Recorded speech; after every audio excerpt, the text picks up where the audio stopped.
제 아들이 혼수 상태에 빠져 있습니다. 중환자실 앞 복도에서 남편은 차갑게 이혼을 요구하더니 내연녀와 함께 해외여행을 떠나버렸습니다.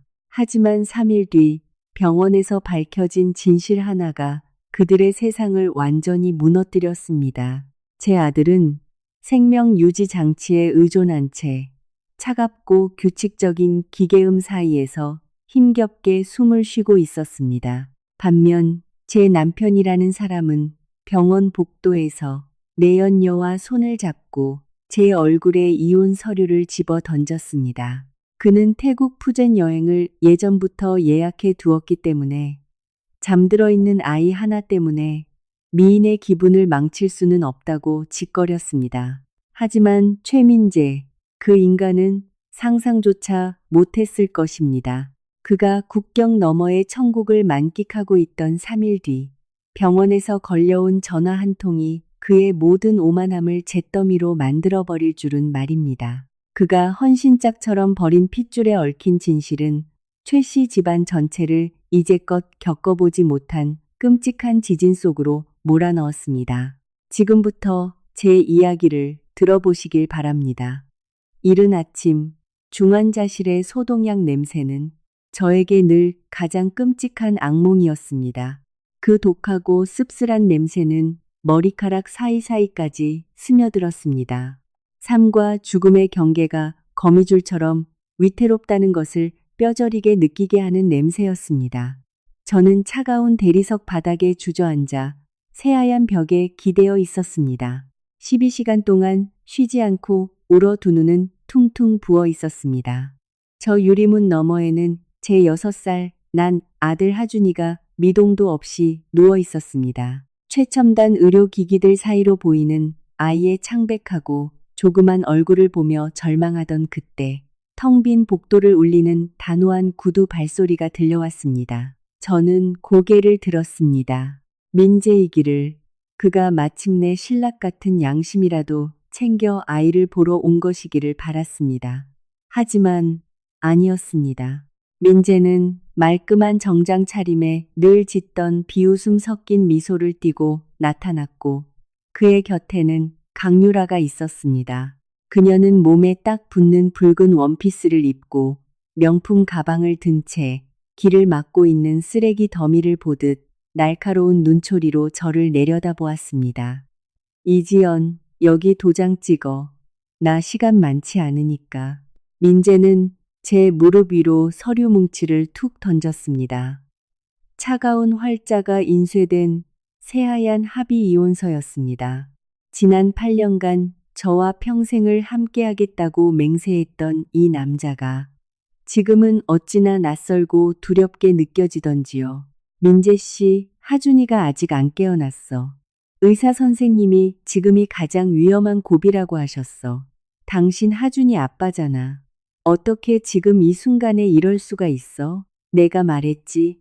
당신과 내 사이의 정은 이미 끝난 지 오래라고. 이 아이가 깨어나든 말든 내가 유라랑 결혼하겠다는 사실은 변하지 않아.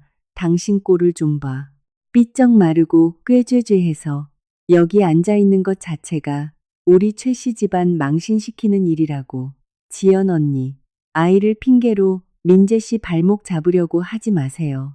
애는 불쌍하지만 산 사람은 살아야죠. 저희 오늘 밤 비행기로 태국 여행 패키지 예약해뒀어요. 언니 짐 덜어줄 테니 그냥 도장 찍어요. 하준이 병원비도 민재 씨가 오늘 치까지 다 계산했대요. 이 정도면 충분히 인간적인 거 아닌가요? 저는 부들부들 떨리는 두 손을 쥐고 자리에서 벌떡 일어났습니다. 굴욕감과 억울함이 목구멍까지 차올라 숨이 막혔습니다. 내 아들은 사경을 헤매고 있는데 이 인간들은 푼돈 병원비 몇 푼 내준 것을 인심 쓴 양 포장하며 쾌락을 즐기러 떠날 궁리만 하고 있었습니다. 닥쳐, 유라 넌 빠져. 이건 우리 가족 일이야. 민재 씨, 정말 이런 순간에 당신 자식을 버리겠다는 거야? 당신이 사람이야? 가족? 당신이 애를 2층에서 떨어뜨린 그 순간부터 내 어머니와 내 눈에 당신은 더 이상 이 집안 사람이 아니야.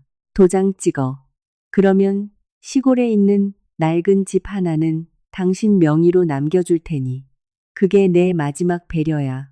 끝까지 고집부리면 이 중환자실에 들어가는 지원금도 싹 다 끊어버릴 줄 알아. 그때 가서 나보고 피도 눈물도 없다고 원망하지 마. 맞아요, 언니. 민재 씨, 화나면 아무도 못 말리는 거 알잖아요. 언니가 일찍 도장을 찍어야 민재 씨도 기분 좋게 언니 살 길을 조금이라도 챙겨주죠. 재판까지 가면 언니는 빈털털이 되는 거 시간 문제예요. 유라의 눈동자에 맺힌 승리감과 탐욕이 선명하게 보였습니다. 그녀가 민재의 귓가에 얼마나 많은 독을 불어넣었길래 이 남자가 180도 돌변했는지 알 수 있었습니다. 가부장적이고 체면을 중시하는 민재는 유라가 교묘하게 심어놓은 의심 몇 마디면 모든 것을 짓밟을 준비가 되어 있는 인간이었습니다. 좋아, 도장 찍을게. 하지만 똑똑히 기억해. 오늘 당신이 당신 자식을 등진 대가로 훗날 내 앞에서 무릎 꿇고 빌어도 절대 하준이가 당신을 아빠로 부르는 일은 없을 거야. 네 살 길이나 먼저 걱정하시지. 가자, 유라야. 공항 갈 시간 다 됐어. 그들은 뒤도 돌아보지 않고 떠났습니다. 유라의 뾰족한 구두굽 소리가 제 심장을 칼로 베어내는 것처럼 날카롭게 복도를 울렸습니다. 저는 눈물로 얼룩진 서류에 펜을 들어 제 이름을 적었습니다. 그 순간 제 안의 모든 것이 텅 비어버리는 듯 했습니다. 8년의 청춘, 그의 사업을 키우기 위해 쏟아부었던 수많은 피땀과 눈물이 결국 이렇게 뻔뻔하고 저열한 배신으로 돌아오다니요. 저는 다시 중환자실 유리문으로 다가가 차가운 유리에 손을 얹었습니다. 하준아, 꼭 깨어나야 해. 엄마에겐 이제 너밖에 없어. 이 피도 눈물도 없는 인간들 사이에 엄마를 혼자 버려두지 마. 안에서 들려오는 기계음은 아무런 대답 없이 규칙적으로 울릴 뿐이었습니다. 병원 복도는 다시 무서운 정막 속으로 가라앉았습니다. 저는 주저앉아 떨리는 두 어깨를 감싸 안았습니다. 약 1시간 뒤 시어머니 박 여사가 다가왔습니다. 혼자가 아니라 시가 쪽 고모 몇 명과 함께였습니다. 그녀는 저를 보자마자 하준이의 상태는 묻지도 않고 제 손에 들린 서류부터 확인했습니다. 지연아, 도장 찍었니? 민재가 방금 전화해서 네가 동의했다고 하더라. 어머니, 그 사람은 하준이 중환자실 문 앞에서 저한테 서류를 강요했어요. 강요는 무슨 강요? 걔도 제 살길 찾는 게 당연하지. 너한테 얽매여서 저렇게 식물인간처럼 누워있는 짐덩어리까지 떠안으면 산더미 같은 돈도 다 바닥나. 솔직히 말해서 네가 민재 원망할 자격이나 있니? 남자는 모름지기 복을 가져다주는 여자를 만나야 하는 법인데 널 며느리로 들인 후부터 이 집안에는 바람 잘 날이 없었어. 어머니, 어떻게 그런 말씀을 하세요? 하준이는 어머니 친손자잖아요.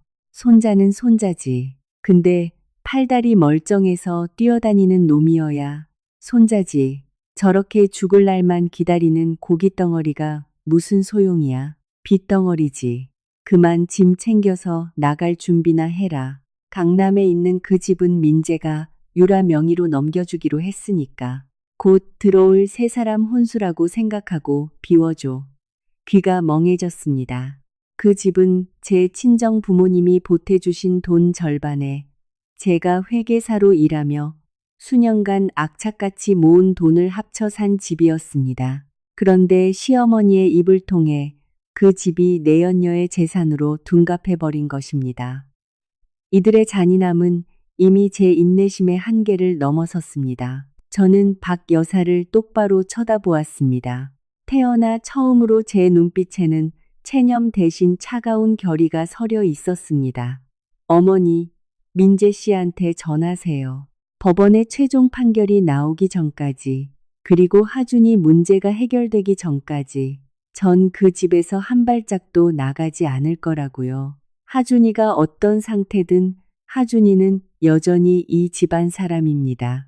당신들 맘대로 그렇게 쉽게 손털 생각 꿈도 꾸지 마세요.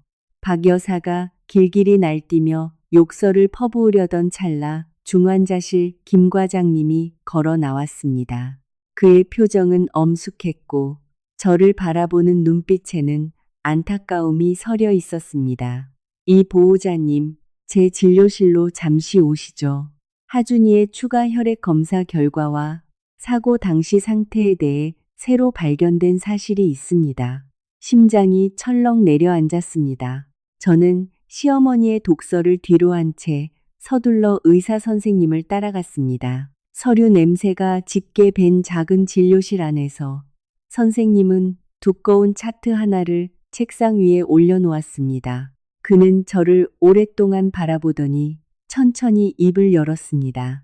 가족분들에게 공식적으로 알리기 전에 어머니와 단독으로 먼저 상의해야 할 충격적인 사실이 있습니다. 이 사실은 하준이의 추락 사고를 바라보는 모든 관점을 완전히 뒤집어 놓을 겁니다. 저는 숨을 죽이고 책상 아래로 두 손을 꽉꽉 찢겼습니다. 무슨 사실이길래 선생님의 표정이 저토록 심각한 걸까? 그리고 그 진실이 어째서 태국에 있는 민재와 관련이 있다는 것일까? 제가 곧 듣게 될 이야기가 배신자들의 명예와 목숨을 대가로 치르게 할 완벽한 복수극의 서막이 될 줄은 꿈에도 몰랐습니다. 김 과장님은 안경을 치켜 올리며 목소리를 한 톤 낮췄습니다. 방 안의 공기가 더욱 무겁게 가라앉았습니다. 그는 차트의 마지막 장을 넘겼습니다. 거기에는 혈액 내 화학 성분을 분석한 그래프와 수치들이 빼곡했습니다. 이 보호자님, 하준이의 혈액에서 고농도의 수면 유도제 성분이 검출되었습니다. 이 약물은 병원의 치료 지침에 포함된 적이 없으며 누군가 고의로 투여하지 않는 이상 6살짜리 아이의 몸에 정상적인 식사 과정을 통해 들어갈 수 없는 성분입니다. 저는 머리를 한 대 얻어맞은 듯 멍해졌습니다. 수면 유도제요? 그게 무슨 말씀이신지. 하준이는 단순히 호기심에 뛰어놀다 발을 헛디뎌 떨어진 게 아니라는 뜻입니다.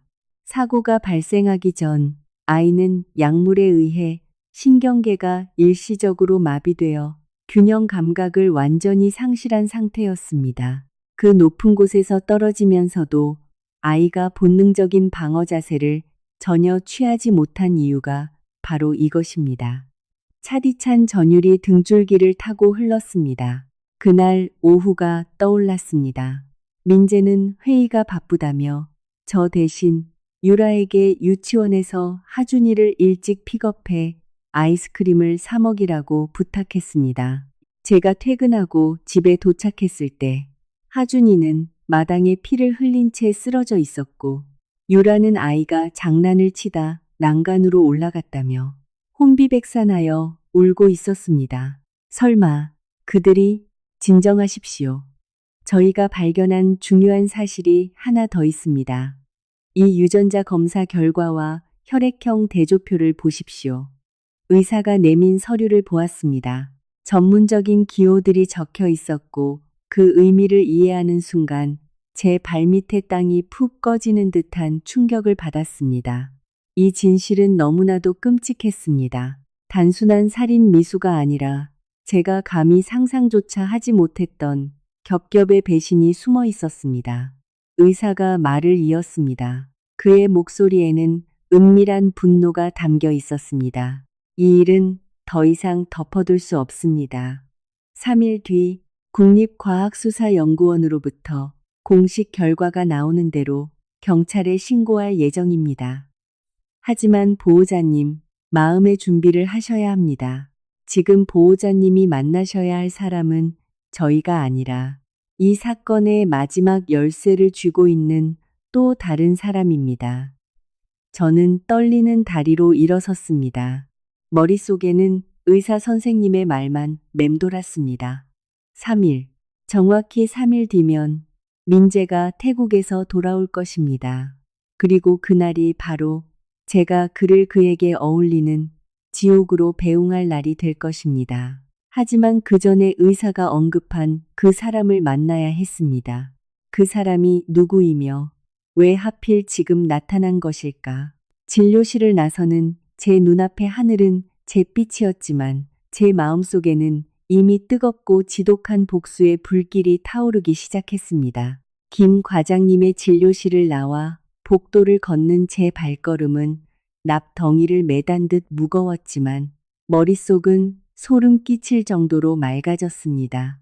검사지의 수치들과 고농도 수면 유도제라는 단어가 제 머릿속을 미친 듯이 헤집어 놓았습니다. 길고 어두운 병원 복도, 창백한 형광등 불빛이 대리석 바닥을 비추며 저의 외로운 그림자를 길게 늘어뜨리고 있었습니다. 저는 커다란 창문 앞에 멈춰 서서 바쁘게 오가는 서울 시내의 꽉 막힌 차도를 내려다보았습니다. 8년 전 저도 이 도시를 내려다본 적이 있습니다. 그때는 희망에 부풀어 민재의 손을 꽉 잡고 우리 두 사람의 행복한 미래를 굳게 믿고 있었습니다. 그런데 그 미래가 이토록 새카만 진흙탕으로 변해버리다니요. 제 청춘을 통째로 앗아가고 작고 여린 제 아들의 목숨마저 빼앗을 뻔했습니다. 그 시절 민재는 월급이 쥐꼬리만 한 평범한 엔지니어였습니다. 이 각박한 서울 땅에서 살아남기 위해 발버둥 치는 처지였죠. 우리는 물이 자주 고이는 좁은 골목길 안쪽의 반지하 단칸방에 새를 살았습니다. 비가 크게 오는 날이면 하수구가 역류해 방바닥에 물이 찰랑거렸습니다. 저는 중소기업 회계사로 하루 8시간을 일했고 퇴근 후에는 다른 작은 회사들의 장부 정리 아르바이트를 하며 푼돈을 모았습니다. 우리 부부의 밥상은 늘 맹물에 끓인 콩나물국과 계란 프라이, 그리고 짠 간장이 전부였습니다. 겨울바람이 낡은 알루미늄 창틈으로 매섭게 파고드는 밤이면 민재는 얇고 낡은 이불을 덮어주며 저를 품에 안았습니다. 지연아, 약속할게. 나중에 꼭 돈 많이 벌어서 강남 한복판에 3층짜리 건물 사줄게. 너랑 우리 아이 왕비처럼 살게 해줄 거야. 조금만 더 참고 견뎌줘. 내 은혜 평생 안 잊을게. 가난한 시절, 남자의 그 맹세는 어찌나 진실하고 감동적이었던지요. 저는 그 말을 미련할 정도로 철석같이 믿었습니다. 결혼할 때 친정 부모님이 챙겨주신 폐물을 몽땅 팔아 민재가 작은 건설 회사를 차릴 자금으로 대주었습니다.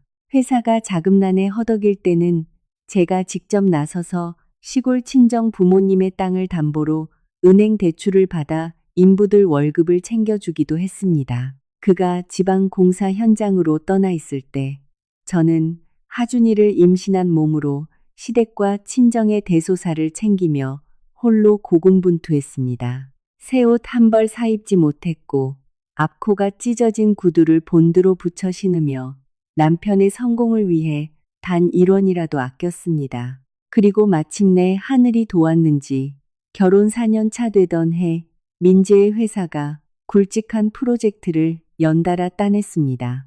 돈이 물밀듯이 들어오기 시작했습니다. 번듯한 3층짜리 상가주택을 사고 비싼 외제차를 몰게 되었으며 하준이는 물질적인 풍요 속에서 태어났습니다. 하지만 부귀영화의 대가는 너무나 가혹했습니다. 진흙탕에서 기어 올라온 사람은 누가 자신에게 손을 내밀어 끌어올려 주었는지를 가장 먼저 잊어버리는 법입니다. 민재는 변하기 시작했습니다. 처음에는 접대 핑계로 늦게 귀가하는 정도였습니다.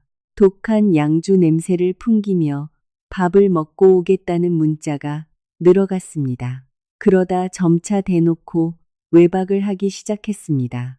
민재의 변화는 곧바로 시어머니라는 또 다른 폭풍을 몰고 왔습니다.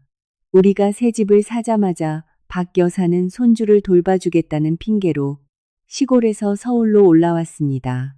하지만 그녀의 등장은 웃음꽃이 아닌 숨막히는 규칙과 노골적인 멸시를 가져왔습니다. 오랜 세월 절약하고 고생하느라 망가진 제 얼굴과 옷차림을 보며 그녀는 늘 혀를 찼습니다. 내 꼴을 좀 봐라. 민재랑 밖에 나가면 사람들이 누나인 줄 알겠다. 남편은 어엿한 사장님인데 아내는 촌스럽고 궁상맞게 그게 뭐니? 가꿀 줄도 모르고 나중에 밖에서 너보다 급이 맞는 젊은 여자 찾아와도 이 집구석에서 울고불고 하지 마라. 돈 있는 남자는 예쁜 꽃을 곁에 두고 싶은 거지. 쭈그러진 파출부를 곁에 두고 싶어 하지 않으니까. 어머니, 저는 가족들 생각해서 절약하려고 수수하게 입는 거예요. 민재 씨가 버는 돈도 다 우리 가족 돈이잖아요.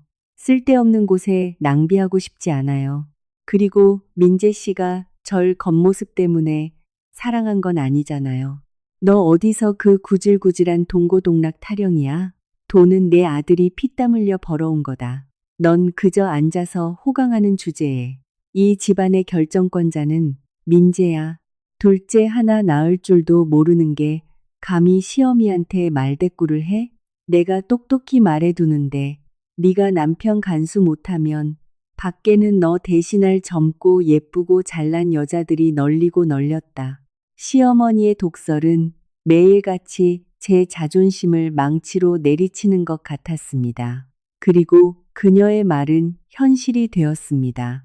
유라가 나타났습니다. 그녀는 민재가 처음 소개했던 평범한 비즈니스 파트너가 아니었습니다. 젊고 아름답고 교활했으며 졸부 특유의 오만한 자존심을 솜씨 좋게 치켜 세워줄 줄 아는 여자였습니다. 민재는 제가 차린 밥상을 타박하고 제 육아 방식을 비난하더니 급기야 제 존재 자체를 혐오하기 시작했습니다. 그 화려하고 웅장한 3층 집의 내부는 매일 매시간 썩어 들어가고 있었습니다. 저는 어떻게든 버티려 했습니다. 제 자신을 바꾸려 노력하고 시어머니의 멸시를 묵묵히 견뎠습니다. 오직 하준이에게 온전한 가정을 지켜주기 위해서였습니다. 아이는 아빠를 너무나 사랑했습니다. 민재가 만취해 돌아온 날에도 하준이는 아빠 다리에 매달려 유치원에서 있었던 일을 쫑알쫑알 늘어놓았습니다. 저는 그 부성애가 민재에게 남은 마지막 일말의 양심을 붙잡아줄 밧줄이라고 믿었습니다. 하지만 제가 틀렸습니다. 완벽하게 틀렸습니다. 돈과 탐욕에 눈이 멀어버린 짐승은 조강지처를 내치는 것으로도 모자라 자신의 핏줄마저 잔인하게 도려내어 홀가분한 새 출발을 하려는 괴물로 변해 있었습니다. 그 썩어빠진 아기가 정점에 달했던 바로 그 운명의 날, 제 아들은 삶과 죽음의 벼랑 끝으로 내몰렸습니다. 김 과장님의 말은 하준이의 사고를 둘러싼 짙은 안개를 걷어내는 만능 열쇠와 같았습니다. 저는 병원 창틀에 몸을 기댄 채 두 눈을 질끈 감았습니다. 그 끔찍했던 화요일 오후의 기억이 소름 끼치도록 선명하고 날카롭게 되살아났습니다. 그날 아침은 평화로운 거짓말로 시작되었습니다. 하준이는 자기가 제일 좋아하는 노란색 슈퍼맨 티셔츠를 입고 작은 배낭을 메고 있었습니다. 까치발을 들어 제 볼에 뽀뽀를 한 뒤 민재의 차에 올라탔습니다. 오늘 3층 공사장에 콘크리트 타설 작업이 있어서 하루 종일 감리 봐야 해. 오후에 하준이 픽업은 당신이 좀 해줘. 난 못 가. 네, 알겠어요. 오늘 회사 내부 회계 감사 일정이 있긴 한데 부장님께 말씀드리고 4시 반에 일찍 나와서 유치원으로 갈게요. 운전 조심하고 밥 잘 챙겨 먹어요. 민재는 건성으로 대답하고는 차를 몰고 사라졌습니다. 그때까지만 해도 저는 그것이 끔찍한 악행을 위한 치밀한 조작의 첫 단추인 줄 꿈에도 몰랐습니다. 오후 3시쯤 회사에서 영수증 더미와 씨름하고 있을 때 전화벨이 울렸습니다. 유라였습니다. 당시 제 연락처 목록에 그녀는 여전히 부동산 파트너 조수라는 직함으로 저장되어 있었습니다. 지연 언니, 저 유라예요. 민재 씨가 공사장에서 도저히 빠져나올 수가 없다고 방금 전화하셨어요. 언니도 감사 때문에 바쁘시다면서요? 마침 제가 고객 만나러 가는 길에 하준이 유치원을 지나가게 돼서요. 제가 대신 픽업해서 집으로 데려다 줄게요. 가는 길에 생과일 주스랑 케이크도 사 먹이고요. 언니는 마음 편히 일 보세요. 당시 저는 상사가 바로 옆에서 급하게 데이터를 요구하고 있어 정신이 없었습니다. 유라의 그 다정하고 살가운 목소리에 저는 티끌만 한 의심조차 하지 못했습니다. 저는 동의하며 하준이의 픽업 비밀번호를 알려주었습니다. 제 인생에서 가장 뼈저린 실수, 무덤까지 안고 갈 끔찍한 오판이었습니다. 오후 4시 45분쯤 전화기가 다시 울렸습니다. 이번에는 살가운 목소리가 아니라 공포에 질려 미친 듯이 울부짖는 유라의 목소리였습니다. 지연 언니, 빨리 강남병원 응급실로 오세요. 하준이가 2층 발코니에서 마당으로 떨어졌어요. 제가 구급차 불러서 데려왔는데 피가 너무 많이 나요. 언니. 심장이 붙는 것 같았습니다. 휴대폰이 덜그럭거리며 바닥에 떨어졌습니다. 어떻게 회사를 빠져나왔는지, 택시 안에서 어떻게 아이 이름을 부르며 절규했는지 기억조차 나지 않습니다. 응급실에 도착했을 때 눈앞에 펼쳐진 광경은 피투성이의 아비규환이었습니다. 하준이의 노란 슈퍼맨 티셔츠는 갈기갈기 찢겨 검붉은 피로 물들어 있었습니다.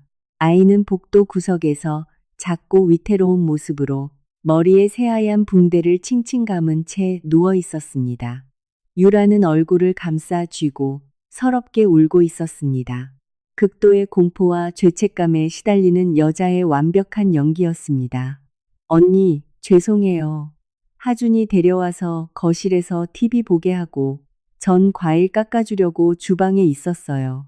애가 왜 2층으로 올라가서 발코니 난간에 매달렸는지 저도 정말 모르겠어요. 쿵 하는 소리가 나서 뛰어나가 보니 이미 마당에 떨어져 있었어요. 정말 죄송해요. 고의가 아니었어요. 그 직후 민재가 나타났습니다. 작업복 차림도 아니었고 시멘트 먼지가 묻은 모습도 아니었습니다. 다림질이 잘 된 셔츠에 머리에는 왁스를 바르고 고급 향수 냄새가 폴폴 풍기는 차림이었습니다. 그 순간에는 아이 걱정에 미쳐버릴 지경이라 그런 사소한 점들을 눈치채지 못했습니다. 민재는 저를 밀치며 큰 소리로 윽박질렀습니다. 당신은 애미라는 여자가 도대체 뭘 한 거야? 애 하나 데리러 가는 게 귀찮아서 남한테 부탁을 해? 당신이 일찍 데리러 갔으면 이런 일 없었을 거 아냐. 똑똑히 봐. 내 아들 잘못되면 당신 가만 안 둘 줄 알아. 저는 바닥에 주저앉아 짐승처럼 오열하며 모든 게 제 탓이라며 자책했습니다. 일에 미쳐 아이를 방치한 제 죄로 아이가 벌을 받았다고 철석같이 믿었습니다. 하지만 며칠 뒤 하준이의 상태가 안정되어 중환자실로 옮겨졌을 때 아이의 옷가지를 가지러 텅 비고 서늘한 집으로 돌아온 저는 사고 현장인 2층 발코니로 올라갔습니다. 유리 난간 앞에 섰을 때 머릿속에 기분 나쁜 의심의 싹이 트기 시작했습니다.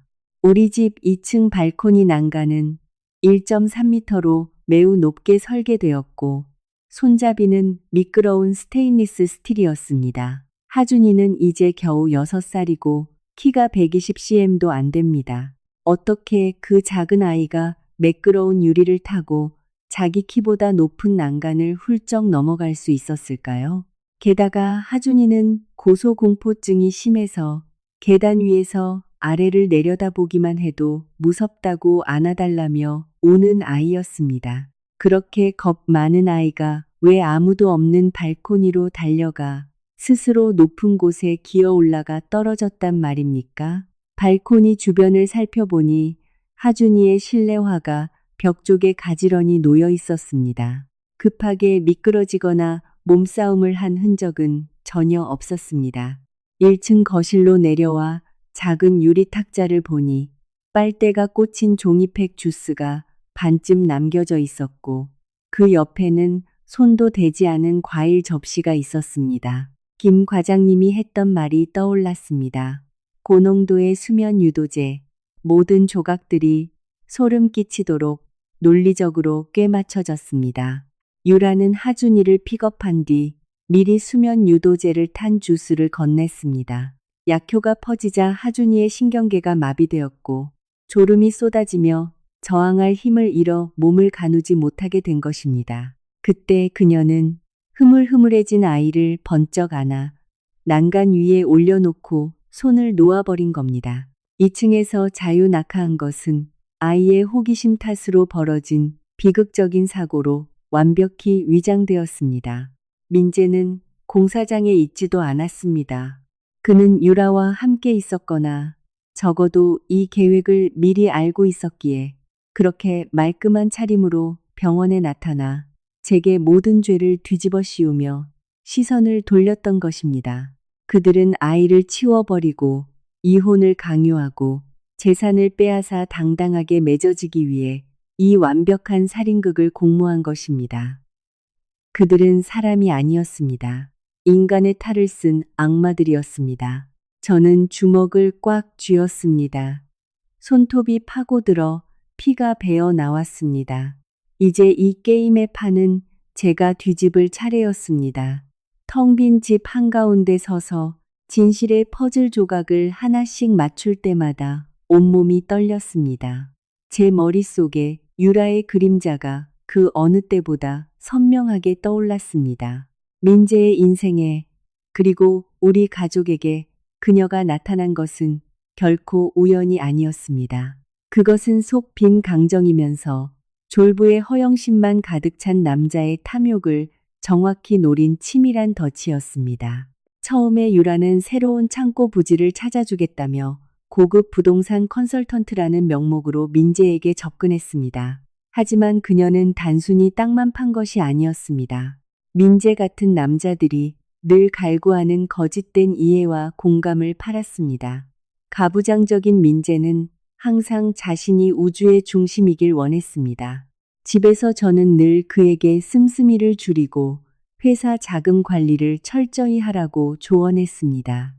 회계사였으니까요. 저는 그가 위험한 대출로 메우려던 재무적인 구멍들을 훤히 꿰뚫어 보고 있었습니다. 조강지처의 진심 어린 충고는 잘 나가는 사장님의 발목을 잡는 잔소리로 치부되었습니다.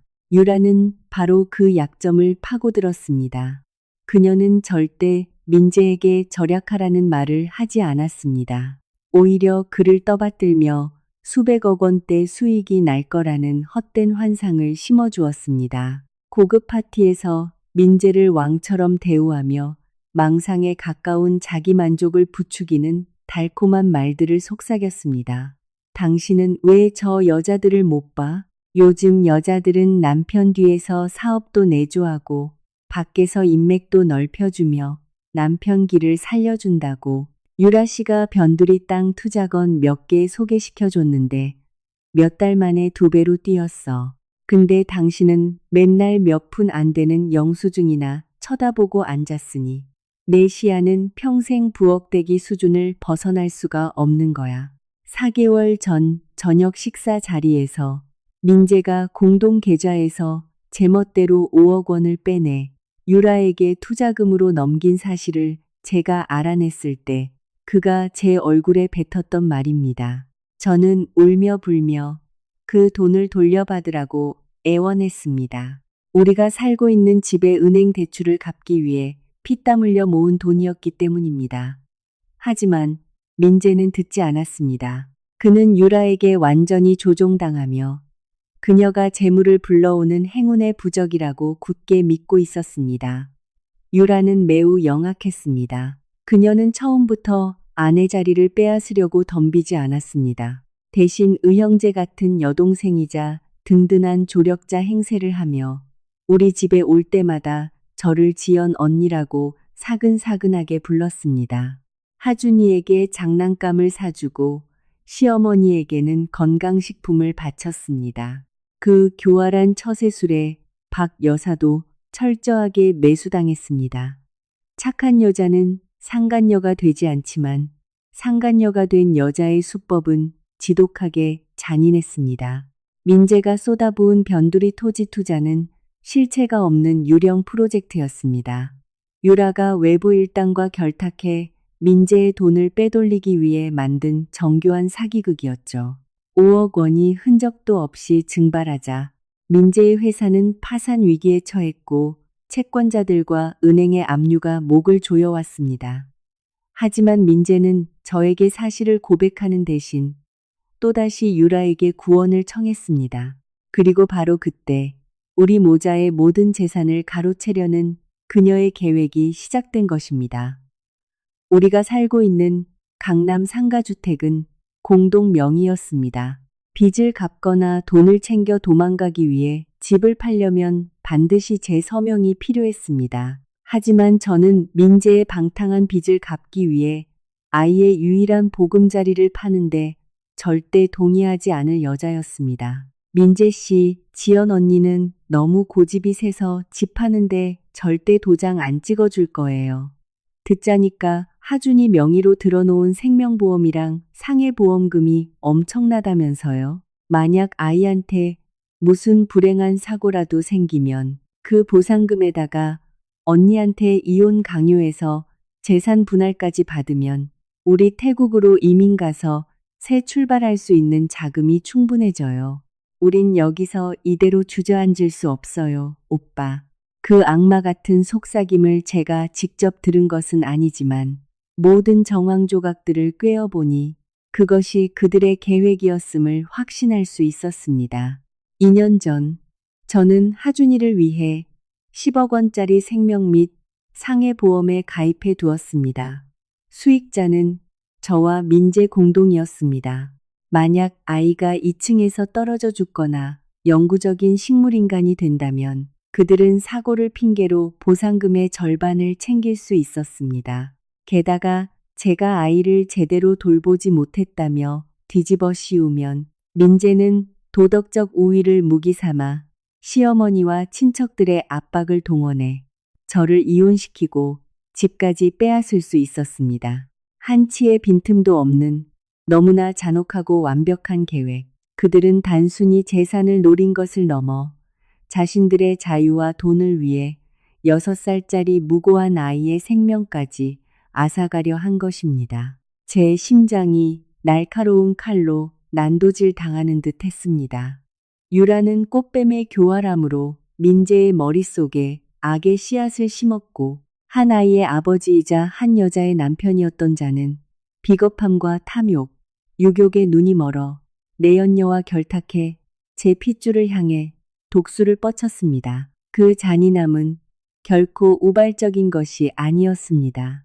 제가 가장 바쁜 날을 고르고 사람이 없는 틈을 노려 아이가 반항조차 할 수 없도록 수면 유도제를 사용했습니다. 저는 2층 발코니 한가운데 섰습니다. 살을 애는 듯한 차가운 바람이 얼굴을 때렸습니다. 뺨을 타고 흐르는 눈물은 더 이상 나약함이나 서름의 짠맛이 아니었습니다. 그것은 끈적하고 지독한 증오의 맛이었습니다. 그들은 제가 그저 울고 굴복할 줄만 아는 멍청한 여자라고 생각했겠죠.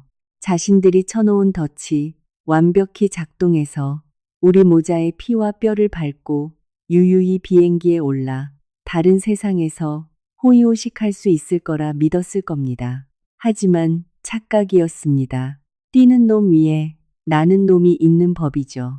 하늘은 아직 제 아들에게 숨결을 남겨주었고 헌신적인 의사 선생님을 통해 결정적인 증거를 남겨주었습니다.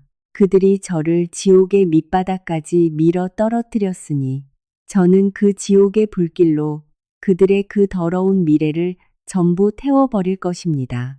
유라의 등장은 끔찍한 악몽이었지만 그 악몽은 저에게 자식을 위해 기꺼이 악기라도 될 수 있는 진짜 엄마로 거듭나는 법을 가르쳐 주었습니다. 중환자실로 돌아오니 한밤중에 병원 복도는 소름 끼치도록 고요했습니다. 창백한 형광등, 불빛이 대리석 바닥에 반사되어 차갑고 외로운 공간을 만들어내고 있었습니다. 저는 굳게 닫힌 병실 유리문 너머를 멍하니 바라보며 딱딱한 플라스틱 의자에 무릎 판고 앉아 있었습니다. 안에서 들려오는 규칙적이고 건조한 인공호흡기와 심장 박동기 소리, 객게. 그 기계음이 울릴 때마다 제 심장은 갈기갈기 찢어지는 듯 했습니다. 지금쯤 민재와 유라는 심야 비행기 1등석에 앉아 자신들의 완벽한 계획을 자축하며 샴페인 잔을 부딪히고 있겠지요. 그들은 파타야의 시원한 해변과 방콕의 화려한 쇼핑몰을 상상하며 들떠 있을 것입니다. 그리고 저는 생사의 갈림길에서 미동조차 없이 누워있는 6살 배기 아들의 가느다란 숨결만 세고 있었습니다. 이하준 환자 보호자님, 원무과로 오셔서 추가 수납 부탁드립니다. 아이의 뇌부종을 막기 위해 건강보험이 적용되지 않는 수입산 비급여 항생제를 써야 합니다. 오늘 밤 당장 약을 투여해야 하니 500만 원을 급히 결제해 주셔야 합니다. 간호사의 목소리가 복도의 정적을 깼습니다. 저는 화들짝 놀라 자리에서 일어났지만 다리에 힘이 풀려 하마터면 주저앉을 뻔했습니다. 남편이 이혼 서류를 얼굴에 집어 던지고 떠난 상황에서 수중에 현금이 넉넉할 리 없었기에 500만 원은 결코 적은 돈이 아니었습니다. 떨리는 손으로 가방에서 휴대폰을 꺼내 은행 앱을 켰습니다. 제 개인 계좌에 남은 돈은 고작 40만 원 남짓이었습니다. 저는 서둘러 저와 민재 공동 명의로 된 예금 계좌를 확인했습니다. 제가 악착같이 모아둔 1억 원이 있는 계좌였습니다. 화면이 잠시 로딩되더니 저를 경악하게 만든 숫자가 떴습니다. 출금 가능 잔액 0원. 거래 내역에는 오늘 오후 5시 민재가 이혼 서류를 던지러 오기 직전 1억 원 전액이 강유라라는 낯선 이름의 계좌로 이체된 기록이 선명하게 남아 있었습니다. 그들은 아이를 죽이고 집을 뺏으려던 것도 모자라 가족의 마지막 동전 한 녀까지 싹쓸이해 자신들의 더러운 여행 경비로 써버린 것입니다. 정수리 끝까지 분노가 치밀어 올랐습니다. 입술을 하도 꽉 깨물어 피가 배어 나왔습니다. 이 악마들은 우리 모자를 벼랑 끝으로 몰아넣고 하준이를 살릴 일말의 희망조차 끊어버리려 했습니다. 저는 원무과 앞에서 눈물을 글썽이며 멍하니 서 있었습니다. 수납처 직원은 안타까운 눈으로 저를 바라보았지만 병원 규정을 어길 수는 없었습니다. 저는 뒷걸음질을 치며 떨리는 손으로 전화번호부를 뒤졌습니다. 새벽 1시에 누구에게 돈을 빌릴 수 있을까요? 시골에 계신 늙고 병든 친정 부모님은 노후 자금을 겨우 모아두신 상태였고 한밤중에 이런 청천벽력 같은 소식을 전했다가는 충격으로 쓰러지실 것이 뻔했습니다. 할 수 없이 시어머니 박 여사에게 전화를 걸었습니다. 아무리 지독한 시어머니라도 하준이는 최 씨 집안 장손이 아닙니까? 핏줄의 생사가 달린 일인 만큼 이번만큼은 마음을 굳게 먹고 도와주리라 믿었습니다. 여보세요. 한밤중에 웬 전화질이야? 노인네 잠도 못 자게. 어머니, 제발 부탁드려요. 하준이 뇌를 살리려면 지금 당장 비급여 특수 약물 비용 500만 원이 필요하대요. 공동 계좌에 있던 돈 민재 씨가 다 빼갔어요. 어머니가 먼저 좀 빌려주시면 내일 아침에 친구들한테 어떻게든 빌려서 바로 갚을게요. 제발요. 하준이가 너무 위험해요. 빌려주긴 뭘 빌려줘. 네가 애미인데 그동안 벌어들인 돈 다 어디다 숨겨두고 이제 와서 나한테 징징대? 민재가 회사에 돈 다 꼬라박아서 내 노후 자금 같은 거 땡전 한 푼도 없다. 내가 말했지? 네가 애 임신했을 때부터 재수가 없더니 낳고 나서 이 사달이 난 거라고. 떨어져서 그 꼴 났으면 살려나 봐야 평생 병신으로 이 집안 짐 덩어리만 될 텐데 뭐 하러 돈을 써? 그냥 산소 호흡기 떼버려. 그게 너랑 나 둘 다 사는 길이야. 목이 맨 저는 단 한마디도 내뱉을 수 없었습니다. 산소 호흡기를 떼라니 그게 친할머니 입에서 나올 소리입니까? 돈 몇 푼 아끼자고, 짐 덩어리 하나 덜 자고, 친손자를 차라리 죽으라고 내버려 두다니. 남편부터 시어머니까지 이 시댁 식구들은 인간의 탈을 쓴 피도 눈물도 없는 금수들이었습니다. 이 썩어 빠진 집구석에는 단 한 줌의 인간성도 남아있지 않았습니다. 됐으니까 이제 슬픈 척 연기 그만해. 민재는 널 버리기로 마음 굳혔어. 네가 내 앞에서 무릎을 꿇고 빌어도 단돈 10원도 안 줄 거다. 네 무능함이 만든 결과니까 네가 알아서 책임져. 또 전화가 매몰차게 끊겼습니다. 천천히 휴대폰을 내렸습니다. 제 심장은 더 이상 피를 흘리지 않았습니다. 완벽하게 얼어붙어 버렸기 때문입니다. 소름 끼치는 고요함이 제 마음을 지배했습니다. 저는 더 이상 울지 않았습니다. 눈물은 내 아이를 살릴 수 없고 나약함은 아이의 복수를 대신해주지 않습니다. 그들은 저를 벼랑 끝으로 몰아넣고 멸시 속에서 무너지길 바랐겠지만 엄마의 본능을 너무 과소평가했습니다. 궁지에 몰린 어미는 그 어떤 적보다 잔인하고 날카로워질 수 있습니다. 다시 휴대폰을 켜서 인스타그램에 들어갔습니다. 유라가 방금 올린 최신 사진이 보였습니다. 비행기 1등석 테이블 위에 놓인 두 잔의 와인 사진, 그리고 그 밑에 달린 달콤한 문구. 천국에서의 새로운 시작. 낡고 썩어 빠진 것들은 모두 뒤에 버려두고 저는 그 사진을 뚫어지라 쳐다보며 글자 하나하나, 이미지 하나하나를 뇌리에 깊게 새겼습니다. 실컷 즐겨, 마음껏 마셔도 너희들의 천국은 딱 3일 뿐일 테니까. 3일 뒤 병원의 검사 결과가 공식 발표되는 날, 내 손으로 직접 너희들을 그 천국에서 지옥 밑바닥으로 끌어내려 주마. 저는 병원을 나서서 텅 빈 거리에 불을 밝히고 있는 24시간 금은방으로 향했습니다. 결혼식 날, 친정 어머니가 주신 목걸이를 빼고 손가락에 끼워져 있던 결혼 반지도 뺐습니다. 8년 전 민재가 무릎을 꿇고 제게 끼워주었던 반지. 이제 이 반지는 사랑의 징표가 아니라 그저 아무 감정 없는 쇳덩어리에 불과했습니다. 하지만 적어도 내 아이를 살릴 돈으로는 바꿀 수 있었습니다. 퉁퉁 부은 눈으로 한밤중에 예물을 들고 온 여자를 보며 전당포 사장은 안타까운 표정으로 500만 원을 내어주었습니다. 손에 쥔 돈을 꽉 움켜쥐고 저는 병원으로 돌아와 원무과에 수납했습니다.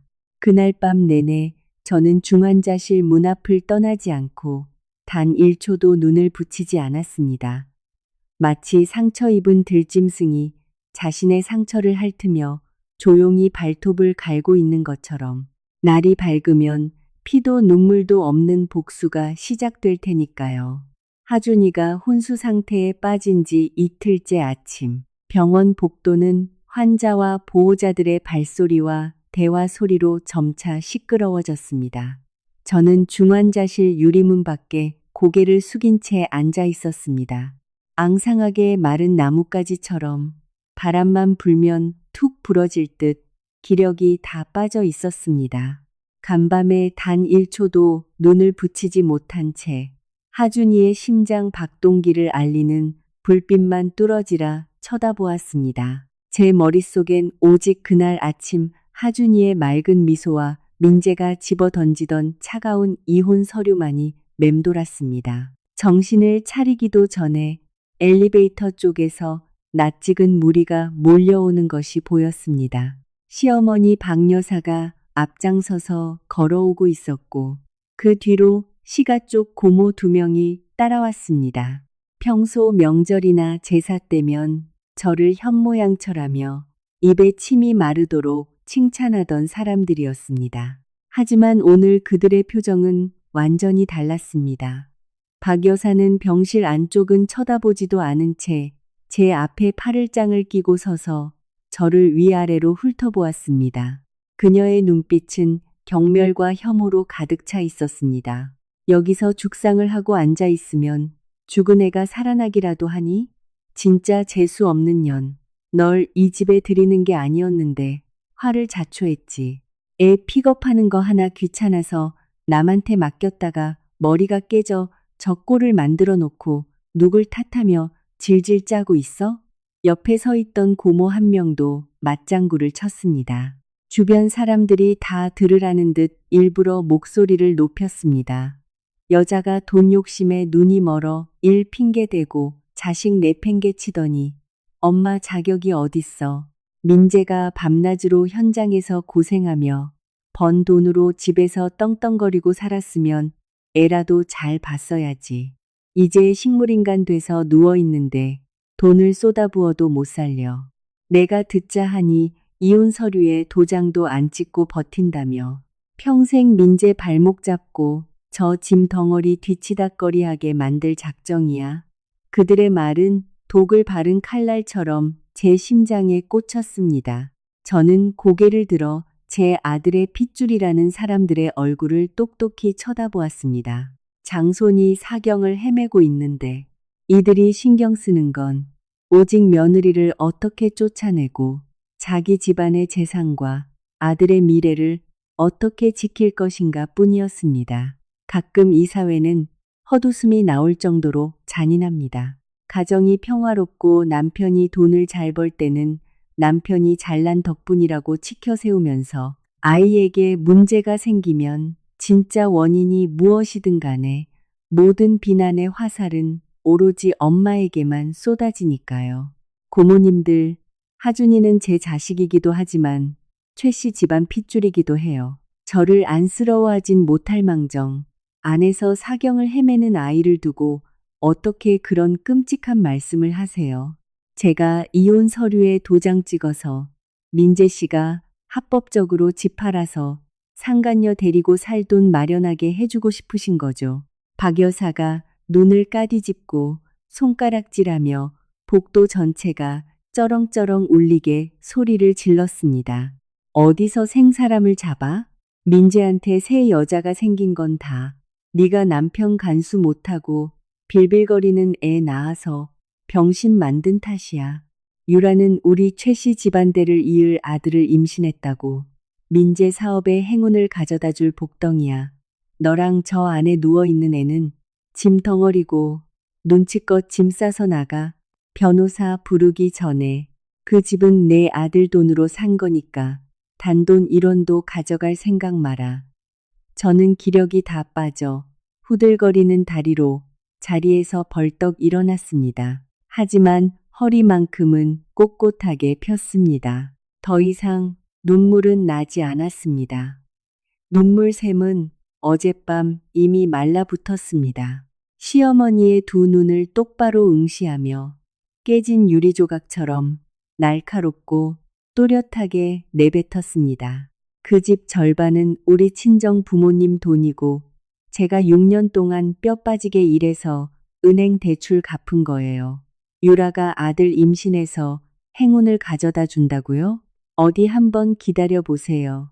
그녀가 가져온 그 잘난 행운이 민재 씨를 구름 위로 띄워줄지 아니면 당신들 최 씨 집안 전체를 낭떠러지 밑으로 처박아 버릴지. 어머니, 민재 씨한테 전하세요. 하준이 사건 진실이 밝혀지기 전까지 전 아무 서류에도 서명 안 합니다. 어이구, 인연이 이제 시어미한테 대들기까지 해? 근본 없는 년. 네가 얼마나 버티는지 두고 보자. 저 반병신된 애새끼 끌어안고 다리 밑에서 평생 썩어 문드러져라. 시댁 식구들은 투덜거리며 돌아섰고 끝까지 제게 욕설을 퍼부었습니다. 저를 천하의 배은망덕한 여자로 몰아세우면서요. 저는 의자를 꽉 쥔 채 제자리에 못 박힌 듯 섰습니다. 그들은 매정하게 돌아섰습니다. 방금 알게 된 여자 하나와 형태도 없는 뱃속의 태아 때문에 자신의 친손자를 버렸습니다. 저를 재수 없는 년이라 욕하고 하준이를 짐덩어리라 불렀지만 그 핏줄의 미래를 제 손으로 짓밟은 진짜 악마가 바로 유라와 민재라는 사실은 꿈에도 모를 것입니다. 병원 복도의 수많은 눈초리와 수군거림이 제게 쏠렸지만 상관없었습니다. 투명한 유리창 너머 깊은 잠에 빠져있는 하준이를 바라보았습니다. 하준아, 엄마는 무너지지 않을 거야. 저들의 모욕은 내 안의 불길을 더 타오르게 할 뿐이야. 엄마는 여기서 꿋꿋이 버틸게. 3일째 되는 날, 저 종이 쪼가리들이 악마들의 숨통을 끊어놓을 사형 선고장이 될 때까지 실컷 비웃으라고 해. 벼랑 끝에 몰린 건 나라고 믿게 놔둬. 이 게임의 진정한 승자는 마지막에 웃는 자니까. 3일이라는 시간은 1세기처럼 고통스럽고 더디게 흘러갔습니다. 그동안 저는 간호사들이 불쌍하다며 건네준 우유와 퍽퍽한 빵 조각으로 연명했습니다. 눈 밑은 새카맣게 그늘졌고 머리는 헝클어졌으며 수면 부족과 극도의 긴장으로 온몸이 무너져 내릴 것 같았습니다. 그 3일 동안 민재는 단 한 통의 전화도 아이의 생사를 묻는 문자 한 통도 보내지 않았습니다. 공통 지인을 통해 전해 들은 바로는 그와 유라가 파타야의 최고급 5성급 리조트에 머물고 있다고 했습니다. 촛불 켜진 낭만적인 저녁 식사를 하고 명품 쇼핑을 하며 돈을 물쓰듯 펑펑 쓰고 있었습니다. 민재의 무자비함은 어떤 말로도 변명할 수 없는 인면수심의 경지에 이르러 있었습니다. 3일째 아침, 복도 의자에서 잠깐 눈을 붙였을 때 한 간호사가 황급히 달려와 제 어깨를 흔들었습니다. 김 과장님께서 지금 당장 의국 회의실로 오라는 호출이었습니다. 개인 진료실이 아닌 회의실이라니. 제 안의 본능이 마지막 결정의 순간이 다가왔음을 직감했습니다. 헝클어진 머리를 대충 빗어 넘기고 화장실 찬물로 세수를 한 뒤 회의실을 향해 빠른 걸음으로 걸어갔습니다. 심장이 가슴을 뚫고 나올 듯 쿵쾅거렸고 두려움과 기대감이 뒤섞여 요동쳤습니다. 회의실 문을 열자 김 과장님뿐만 아니라 병원장님, 그리고 사복 경찰 2명이 앉아 있었습니다. 분위기는 무겁고 긴장감으로 팽팽했습니다. 김 과장님이 맞은편 빈 의자를 가리키며 앉으라고 권했습니다. 테이블 위에는 붉은색 밀봉 도장이 찍힌 두꺼운 서류 2뭉치가 놓여 있었습니다. 이 보호자님, 국과수에서 정식 법의학 감정 결과가 나왔습니다. 마음의 준비를 하십시오. 지금 저희가 말씀드릴 내용은 하준이의 상태뿐만 아니라 남편분의 충격적인 의학적 진실과도 관련이 있습니다. 네, 다 말씀해 주세요. 지난 3일 동안 최악의 상황까지 다 각오했습니다. 제 아들은 살릴 수 있는 건가요? 김 과장님이 짧은 안도의 한숨을 내쉬며 드물게 위로의 미소를 지었습니다. 그게 첫 번째 기쁜 소식입니다. 하준이가 고비를 넘겼습니다. 혈중 수면 유도제 성분이 지속적인 투석 덕분에 잘 배출되고 있습니다. 추락으로 인한 뇌 손상이 있긴 하지만 다행히 중추신경계가 회복 중입니다. 앞으로 48시간 안에 깨어날 수 있을 겁니다. 주룩주룩 눈물이 흘러내렸습니다. 길고 어두운 터널 속에서 처음으로 안도의 눈물, 행복의 눈물이 터져 나왔습니다. 내 아이가 살았어. 내 하준이가 끝내 죽음의 문턱을 넘어 살아남았어. 저는 두 손을 모으고 선생님께 연신 고개를 숙이며 감사드렸습니다. 하지만 기쁨도 잠시. 옆에 앉은 형사 2명의 굳은 표정이 찬물을 끼얹었습니다. 이 보호자님, 아이가 무사한 건 다행이지만 범인들에게는 불리한 소식입니다. 검사 결과 하준이 혈액에서 검출된 디아제팜 수면 유도제의 농도가 성인 허용치의 10배가 넘었습니다. 이 약물은 위액, 정확히 말해 우유와 함께 섞여 있었습니다. 보호자님께서 현장에 남겨져 있었다고 의심하셨던 반쯤 남은 우유팩의 정황과 완벽히 일치합니다. 경찰은 이 사건을 살인미수 혐의로 정식 입건했습니다. 가슴이 미친 듯이 뛰었습니다. 결국 그들의 범행이 법의 철퇴를 맞게 된 것입니다. 유라는 처벌을 피할 수 없을 것이고 은폐를 도왔거나 공범일 것이 분명한 민재 역시 수갑을 차게 될 것입니다. 마른 침을 삼키며 목소리가 떨리지 않게 애썼습니다. 형사님들, 그날 하준이를 데려간 사람은 제 남편의 내연녀 강유라입니다. 지금 둘은 태국으로 여행을 갔어요. 그들은 저에게 이혼을 강요하고 집을 빼앗기 위해 이 짓을 저질렀습니다. 그 여자가 남편의 아들을 임신했거든요. 그때 병원장님이 헛기침을 하며 나섰습니다. 그는 두 번째 서류 뭉치를 제 쪽으로 밀어주었습니다. 모서리가 약간 누렇게 바랜 오래된 의료 기록이었습니다. 이 보호자님, 이게 바로 저희가 말씀드릴 두 번째 반전입니다. 하준이 수혈 준비를 위해 혈액 검사를 진행하면서 병원 시스템에 등록된 가족 병력을 모두 조회했는데 우연히 8개월 전 저희 병원에서 실시된 남편 최민재 씨의 비뇨기과 진료 기록을 발견했습니다. 저는 미간을 찌푸렸습니다. 비뇨기과 진료라니 8개월 전이라면 민재가 일주일 동안 지방 출장을 간다고 했던 때인데 왜 여기에 병원 기록이 남아있단 말인가? 그리고 그게 이 사건과 무슨 상관이란 말인가? 김 과장님이 직접 차트를 열고 마지막 장에 빨간 글씨로 적힌 결론 부분을 가리켰습니다. 보십시오. 8개월 전 진단 결과입니다.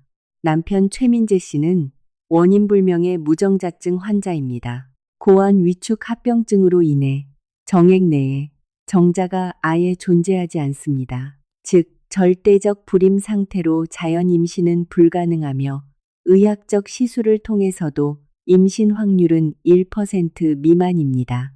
저는 벼락을 맞은 듯 그 자리에 굳어버렸습니다. 절대적 불임. 민재가 8개월 전부터 완전한 불임이었다면 유라 뱃속에 있다는 그 아이는 시어머니와 유라가 그토록 자랑스럽게 떠벌리던 그 아들은 도대체 누구의 핏줄이란 말인가. 6살 난 친아들을 죽여서라도 맞바꾸려 했던 그 피부치는 대체 누구의 것이란 말인가. 이제 상황을 아시겠습니까?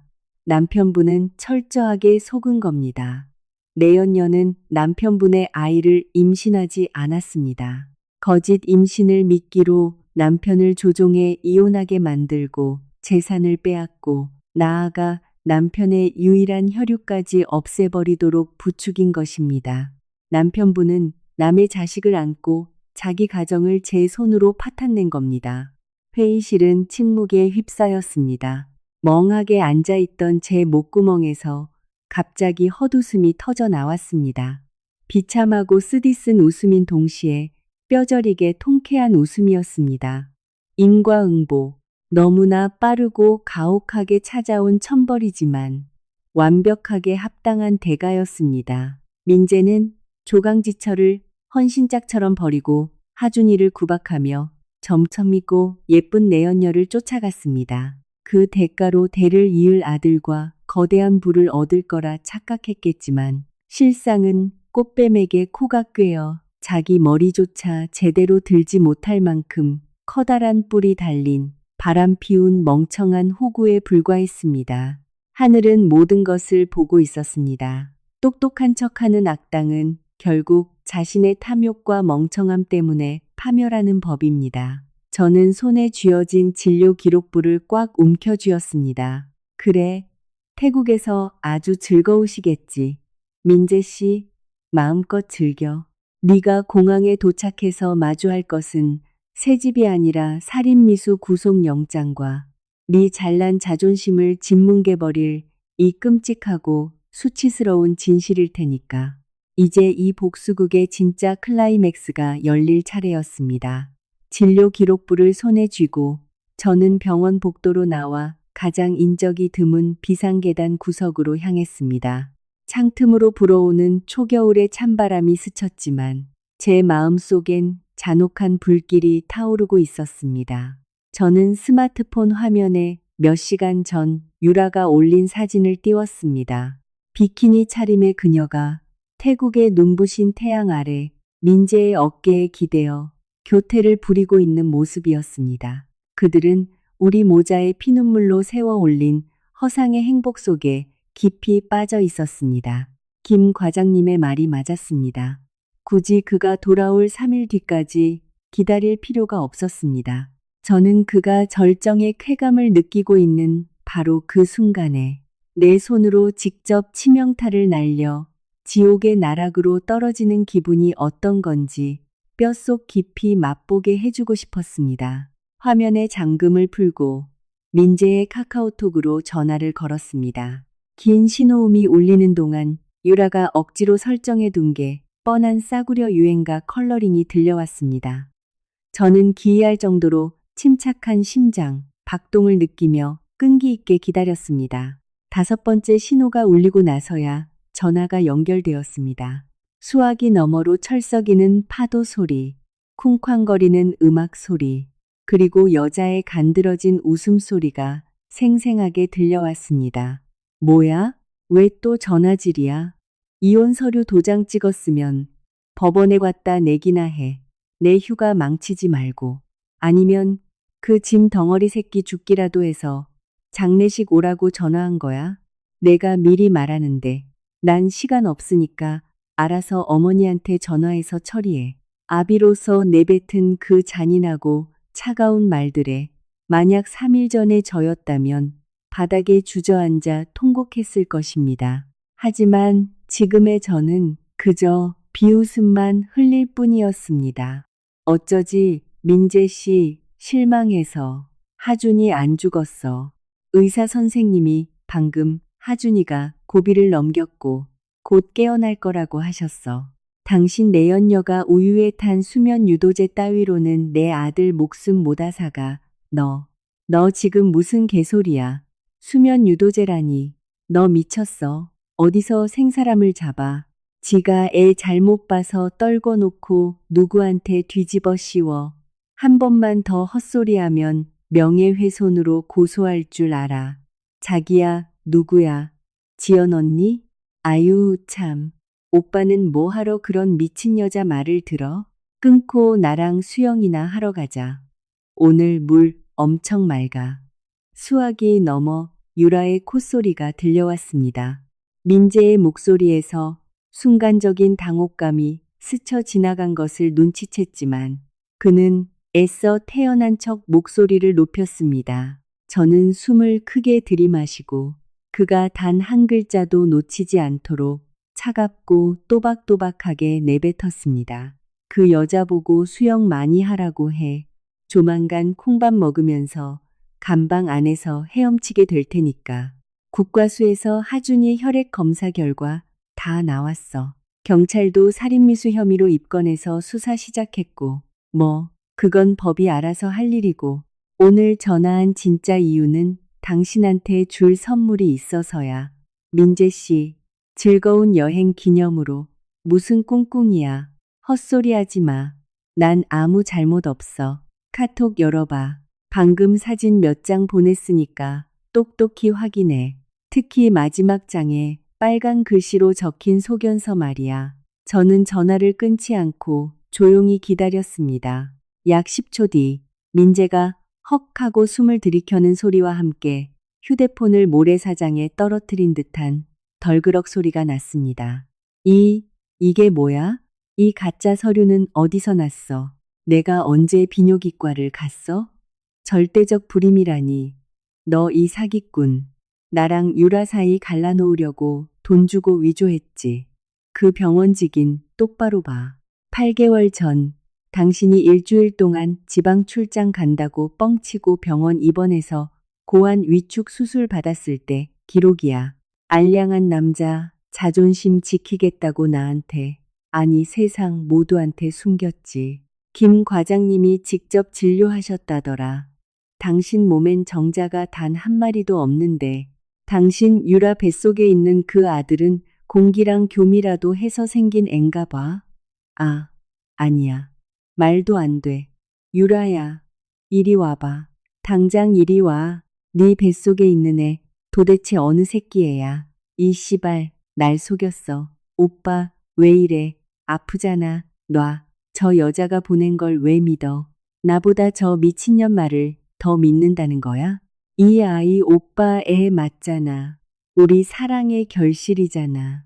저 여자 이간질에 속지 마. 수화기 너머로 몸싸움하는 소리가 생생하게 들려왔습니다. 상처 입은 짐승처럼 포효하는 민재의 비명과 변명하며 살려달라고 울부짖는 유라의 비명이 뒤섞였습니다. 민재의 오만한 자존심은 완전히 산산조각 났습니다.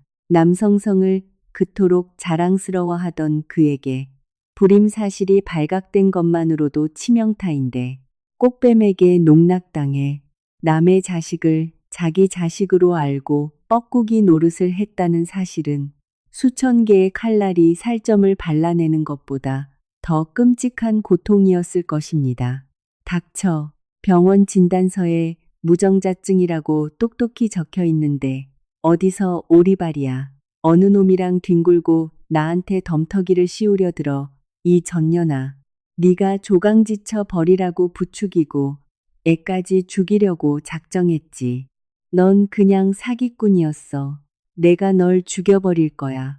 날카로운 유리잔이 깨지는 소리와 쌍욕이 난무했습니다. 유라가 호텔 직원에게 살려달라고 악을 쓰는 소리까지 이어졌습니다. 수천 킬로미터 떨어진 곳에서 벌어지는 아수라장을 차가운 병원 복도에서 들으며 제 입가엔 서늘한 미소가 번졌습니다. 그들이 공들여 짠 연극은 가장 끔찍한 방식으로 막을 내렸습니다. 여행 재밌게 해라. 전 남편. 빨리 돌아와. 집에 경찰의 구속영장이랑 내 이혼 소장. 살인미수 고소장이 널 기다리고 있으니까. 인터폴 적색숲에 떨어지게 만들지 마.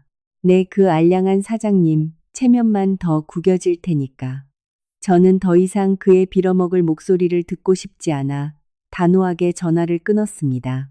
가슴속 응어리가 쑥 내려가며 기묘한 통쾌함이 온몸을 휘감았습니다.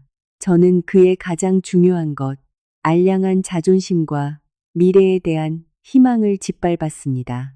그는 온전한 가정을 제 손으로 파괴하고 유일한 혈육을 죽음으로 몰아넣은 대가로 결국 감당할 수 없는 수치심과 빈털터리 신세로 전락했습니다. 완벽한 배신의 대가였습니다. 저는 중환자실로 발걸음을 돌렸습니다. 유라와 민재가 법의 심판을 빠져나갈 수 없도록 철창에 가두기 위한 다음 단계를 촘촘히 짤 차례였습니다. 전화를 끊은 뒤 저는 한순간의 쾌감에 만족해선 안 된다는 걸 깨달았습니다. 민재는 멘탈이 붕괴됐겠지만 양아치 같은 사업가의 본성상 하준이 사건의 책임을 모두 유라에게 떠넘기고 빠져나갈 구멍을 찾으려 할 것입니다. 그리고 전문 사기꾼인 유라 역시 어떻게든 도망칠 궁리를 하거나 다른 핑계를 댈 것이 분명했습니다. 저는 그녀의 진짜 정체, 가짜 임신, 그리고 최 씨 가문 재산을 뜯어내려 한 배우 세력에 대한 모든 증거를 손에 쥐어야 했습니다. 저는 곧바로 수진이에게 전화를 걸었습니다. 대학 시절부터 단짝이었던 수진이는 평범한 친구가 아니라 강남 일대에서 외도나 사기 사건을 전문으로 파헤치는 사립탐정이었습니다. 하준이의 사고가 미심쩍다고 느꼈을 때부터 저는 이미 수진이에게 유라의 뒤를 몰래 캐달라고 부탁해둔 상태였습니다. 전화는 금방 연결되었습니다. 여보세요? 지연아, 하준이는 좀 어때? 애는 깨어났어. 아침부터 애 타는데 넌 바쁠까봐 차마 전화를 못했어. 하준이 고비 넘겼어. 의사 선생님이 오늘 내일 중으로 깨어날 거라고 하셨어.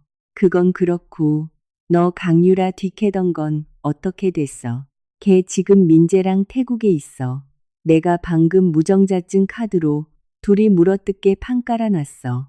이제 그년이 도망치기 전에 목줄 채울 확실한 증거가 필요해. 벌써 선수 쳤어? 역시 내 친구. 근데 걱정 마. 내가 그년 꼬리 완벽하게 밟았으니까. 내 예상대로 그년 보통 내기가 아니야. 꽉 잡아라. 지금부터 내 말 잘 들어. 수진이의 입에서 나온 유라의 진짜 실체는 끔찍할 정도로 선명했습니다. 그녀는 명문가 출신도 고급 부동산 컨설턴트도 아니었습니다. 진짜 이름은 황춘자. 졸부들이나 돈 많은 늙은이들을 꼬드겨 가짜 투자처를 미끼로 돈을 뜯어내는 전문 꽃뱀 사기단의 일원이었습니다.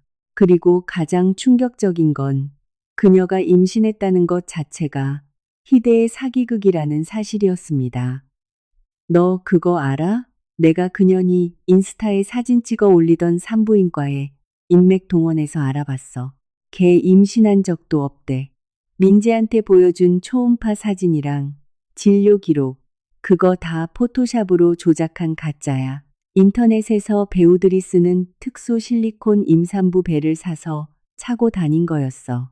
민재는 허구한 날 현장 나가느라 집 비우고 돌아와도 애 조심해야 한다고 몸도 못 건드리게 하니까 전혀 눈치를 못 챈 거지. 소름이 돋았습니다. 그녀의 치밀함과 비열함은 제 상상을 초월했습니다. 실리콘 가짜 배와 조작된 초음파 사진 몇 장으로 시댁 식구들의 눈을 가리고 피도 눈물도 없는 남편을 꼬드겨 자기 자식까지 죽이게 만들다니요. 거기서 끝이 아니야. 지연아. 춘자는 혼자 움직인 게 아니야. 칼자국 백도식이라고 불리는 깡패 출신 내연남이 따로 있어. 이 모든 사기극의 진짜 배우는 그 새끼야. 내가 춘자 비밀 계정 해킹해서 도식이랑 주고받은 메시지 싹 다 뽑았어. 아주 스케줄을 짜놨더라. 민재가 너랑 이혼해서 강남 상가 주택 팔고 하준이 사망 보험금까지 받으면 그 돈 다 싸들고 해외로 튈 계획이었어. 이번 태국 여행도 사실은 민재 계좌에 있는 돈을 도식이 쪽 해외 계좌로 빼돌리려고 시간 벌기 위해 간 거야. 목구멍이 꽉 막혀왔습니다. 결국 우리 모자와 최 씨 집안 사람들은 모두 이 치밀한 사기극에 살진 호구들에 불과했습니다. 입만 열면 자기가 제일 똑똑하고 세상을 다 아는 척하던 민재는 결국 꽃뱀과 양아치 깡패에게 코가 꿰어 팽이처럼 조종당한 셈입니다. 실리콘배에 매일같이 보약을 다려바치며 진짜 손자인 줄 알고 굽실거리던 시어머니를 생각하니 웃기면서도 그 무식함이 불쌍하기 짝이 없었습니다. 그 메시지랑 증거들 다 저장해뒀지. 당장 내 이메일로 다 보내줘. 싹 다 출력해서 경찰에 낼 거니까. 김 과장님이 확보한 수면 유도제 성분 검사 결과까지 합치면 그놈들 절대 못 빠져나가. 세부나 백업해 놨어. 지금 당장 보낼게. 근데 지연아, 백도식 그 새끼 진짜 위험한 놈이야. 계획 들통난 거 알면 무슨 짓을 할지 몰라. 너 병원에서도 조심해야 해. CCTV 있는 곳이나 사람 많은 데서 절대 벗어나지 마. 내가 아는 형사팀 선배들한테 부탁해서 너 보호해 달라고 해놨어. 고마워. 나 걔들 하나도 안 무서워. 우리 하준이랑 나는 이미 죽음의 문턱까지 갔다 왔어. 이제 잃을 게 없는데 뭐가 무섭겠어. 난 그저 민재가 그 수치스러운 낯짝을 쳐들고 여기 나타나기만을 기다릴 뿐이야. 내 손으로 직접 최 씨 집안관에 마지막 못을 박아줄 거니까. 전화를 끊고 이메일을 열어 유라의 조작된 서류, 메시지 캡처, 그리고 가짜배 사진들을 다운받았습니다. 어떻게 우유에 약을 타고 하준이를 난간에 올려 어떻게 자연스럽게 미끄러진 것처럼 꾸밀지 모이한 내용들을 보면서 심장이 칼로 도려내어지는 듯 했습니다. 다시 눈물이 흘렀습니다. 하지만 이번에는 굳은 결의의 눈물이었습니다. 저는 중환자실 문가로 다가갔습니다. 내 사랑 하준아, 어서 깨어나렴. 널 아프게 한 악마들. 엄마가 단 한 놈도 편히 살게 두지 않을 거야. 내 발밑에 엎드려 죄를 빌게 만들어줄게. 연극의 실체는 백일하에 드러났습니다. 이제 극악무도한 범죄자들이 자신들의 악행에 대한 가장 비싼 청구서를 받아들 시간입니다. 태국으로 통화한 지 12시간 가까이 지났을 무렵 저는 병원 1층 로비 대기석에 미동도 없이 앉아 있었습니다. 밖은 이미 어둠이 깔렸고 가로등 불빛만이 커다란 유리창을 통해 흐릿하게 스며들어 왔습니다. 제 곁에는 사복 차림의 형사 2명이 대기 중이었습니다. 수진이가 보내준 증거 서류철과 함께 하준이의 뇌파와 심박수가 정상으로 돌아오고 있으며 당장이라도 눈을 뜰 수 있다는 김 과장님의 눈물 나는 희소식을 들은 상태였습니다. 저는 두 손을 꼭 잡고 깊은 숨을 내쉬며 피로를 쫓아냈습니다. 전쟁은 막바지에 다다랐고 저는 가장 차가운 머리와 당당한 자세로 돌아올 배신자를 맞이해야 했습니다. 띠링, 병원 로비의 자동문이 열리고 한 남자가 헐레벌떡 뛰어 들어왔습니다. 며칠 전에 번듯했던 사장님의 모습은 온데간데 없고 자세히 보지 않으면 누군지 알아보기도 힘들 만큼 처참한 몰골이었습니다. 바로 민재였습니다. 구겨질 대로 구겨진 반소매 티셔츠에 땀범벅이 된 산발한 머리, 수면 부족과 공포, 분노로 붉게 충혈된 눈은 벼랑 끝에 몰린 짐승의 모습이었습니다. 민재는 주위를 두리번거리다 저를 발견하고는 미친 듯이 달려왔습니다. 지연아, 애는? 하준이는 어딨어? 나한테 똑바로 말해. 그 진단서 가짜라고 해. 나 속이려고 한 거지? 유라 그년이 도망갔어. 공항 내리자마자 내 돈 싹 다 들고 튀었다고. 내 카드에 단돈 1원도 안 남았어. 지연아, 나 좀 도와줘. 제발 이거 다 장난이라고 말해줘. 저는 의자에 앉은 채 미동도 하지 않고 그의 처참한 몰골을 차갑게 훑어보았습니다. 불과 3일 전, 바로 이 인간이 중환자실 복도에서 내 얼굴에 이혼 서류를 던지고 내연녀와 떠났습니다. 이제 와서 바람 맞고 재산을 다 털리고 나서야 조강지처와 자식을 찾으러 기어들어 오다니요. 세상에 그런 얄팍한 용서란 존재하지 않습니다. 최민재 씨, 착각도 유분수지. 내가 할 일이 없어서 내 자존심과 고통을 팔아 당신한테 장난이나 칠 사람으로 보여? 당신 꼴을 좀 봐. 그 잘난 사장님 타이틀 달고 지가 세상에서 제일 똑똑한 줄 알더니 꽃뱀한테 물려서 팬티 한 장 안 남고 탈탈 털렸잖아. 당신 무정자증 진단서. 8개월 전부터 이 병원에 떡하니 있었어. 자기 스스로를 속이면서 헛된 환상에 빠져놓고 그 죗값을 전부 내 탓으로 돌렸지. 이제 빈털터리가 되니까 산소호흡기 때라던 자식이 생각나디? 지연아, 내가 잘못했어. 1000번 만번 내가 죽일 놈이야. 그 연년이 나한테 약을 먹였나 봐. 그년이 다 조종한 거야. 이혼하라고 한 것도 그년이고 집 팔라고 한 것도 그년이야. 하준이 사고 나 진짜 몰랐어. 다 춘자인가 유라인가 그년이 꾸민 짓이야. 여보, 날 믿어줘. 나 하준이 친아빠잖아. 경찰한테 나 좀 봐달라고 해줘. 나 다시 시작할게. 내가 너랑 하준이한테 평생 갚으면서 살게. 병원 로비에 차갑고 쓰디쓴 헛웃음이 울려 퍼졌습니다. 악당들은 궁지에 몰리면 어떻게든 남 탓을 하며 빠져나갈 궁리만 합니다. 자기 죄를 마주할 용기조차 없는 비겁한 인간. 닥쳐. 당신 입에 아빠라는 단어 올릴 자격 없어. 몰랐다고? 의사 선생님이 하준이 피에서 고농도 수면 유도제를 찾아냈어. 우유에 타서 먹였지. 그리고 사고 전날 인터넷 암시장에서 그 약을 구한 건 바로 당신이잖아. 내 친구가 당신 대화 기록 다 복구했어. 당신이랑 그 강유라가 어떻게 애를 재우고 2층에서 떨어뜨릴지 치밀하게 모의했잖아. 애 죽여서 사망보험금 10억 받아서 상간녀랑 해외로 튈 작정이었잖아. 넌 사람이 아니야, 악마야. 그때 병원 입구 쪽에서 시어머니 박여사와 고모가 허둥지둥 뛰어 들어왔습니다.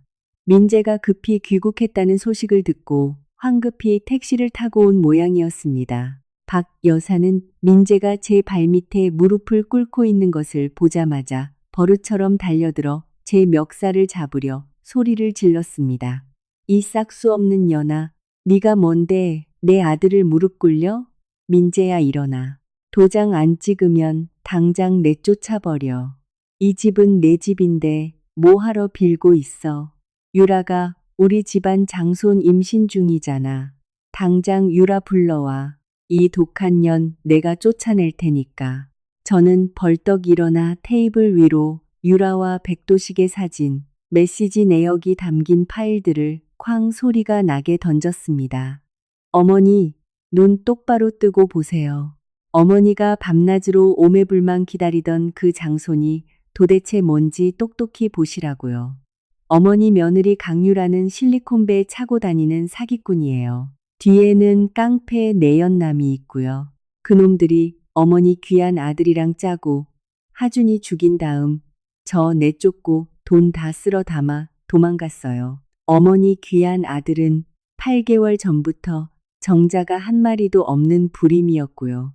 이 집안은 천벌을 받은 겁니다. 이제 아시겠어요?